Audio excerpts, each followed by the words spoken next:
what do you think, for example, Nelly, who got criticized for performing at one of Trump's, events, and when they asked him about it, he said, well, why are they criticizing me? I have a black woman with black children. Kamala is married to a white guy. See that? Remember that? That's a refuge of that. Here's the thing.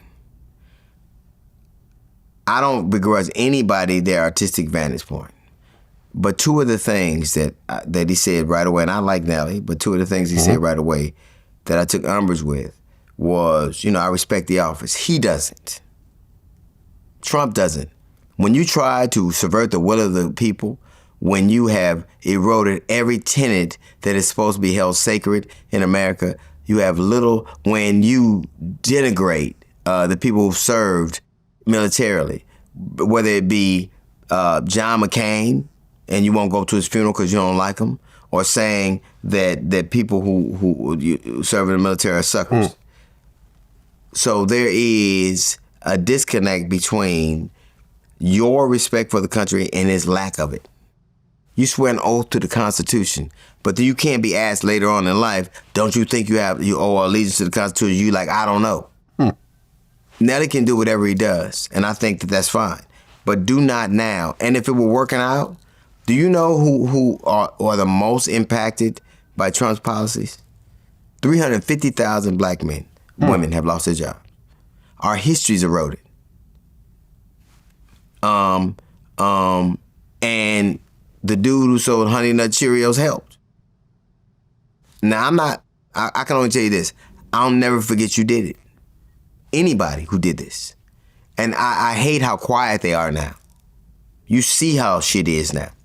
It's funny because 2 weeks ago, I do this thing on TMZ, and everybody was like, oh, the tariff, Bill Maher says the tariffs hasn't impacted people like he said he would. He was driving down the street, and 3 days later, the jobs report came out. So the street he drives on the streets that my family lives on. My history's eroded. It is the people that I love and look like me who've lost their job. The unemployment rate for black people hasn't been this high since COVID. So yes, if you're a white guy and you drive down the street and you go to Beverly Hills, it does look different to you. Drive down to Manchester, see how that looks.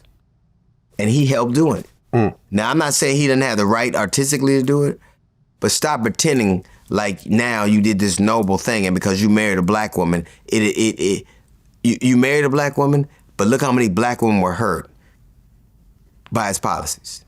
Look how many black women have lost their jobs. When he went after DEI, when he went after government jobs, he knew who that would be.